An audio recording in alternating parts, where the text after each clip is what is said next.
So overall, Tonelico needs a savior. And currently, unfortunately, just like in the story, that savior is nowhere to be seen. So as of now, I can't really recommend her really highly for you just to pull for gameplay. Sometimes even require overcharge boost effects to allow them to function in multi-core farming, namely the recent Tonelico. The second team is a bit more future-proofing, but I'm still going to recommend because I think it's very significant, is of course the Koyan Dark and Tonelico core. So Tonelico was the servant that I severely underestimated last year in my hot take video and in my list. But she is definitely one of the strongest characters in the game, period. And Tonelico, of course, also appreciates the crits, probably not as much as Bima, but the overcharge boost allows her to reduce cooldowns to her last resort skill very quickly.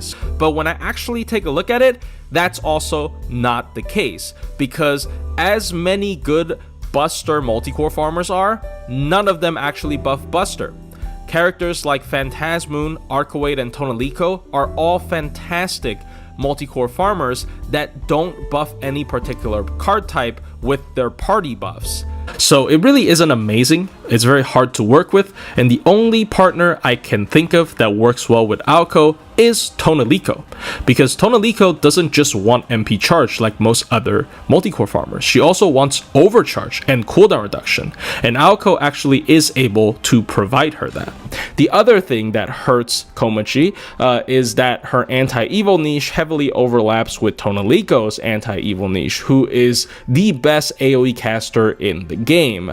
But if you're pairing her with Tonelico in multi-core, this is actually an upside, because Tonelico's charisma buffs you more the less HP you have. But at the very least, he has a cooldown reduction that's targetable, so you could either use him with someone who with a really short cooldown like Tiamat and immediately reactivate her skill 3, for example, or someone like Tonelico who needs cooldown reduction or overcharge in order to trigger her skill 3. The most prevalent example obviously being Tonelico.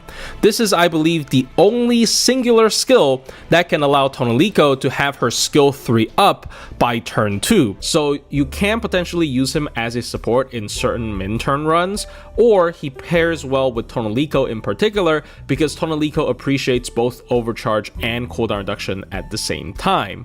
The overcharge can be particularly useful with certain multi-core mainstays like Lohi, whose MP's party-wide buff scales with overcharge, or someone like Tonelico who needs extra overcharge stages to activate her skill 3 within 3 turns. The overcharge for the other 2 party members, of course, are also very relevant. It obviously depends on who you pair her with. There are servants that have very crappy overcharge effects that really don't care about this, but there are also servants that have ramp up effects that scale with it, anti-trait that scales with it, or even very unique abilities such as Tonelico's MP being able to reduce her 3rd skill's cooldown per overcharge stack, right? Engine character. When I say engine characters, I mean characters like Tamamo, like Merlin, who has a constant source of party-wide MP generation that can help both your DPS and your other supports spam their MP. She's only really good with units that want overcharge a lot, such as Tonelico, and I'm also going to be comparing her damage to some of the rare Buster Loopers that can do no starting charge CE. These servants would be Tonelico,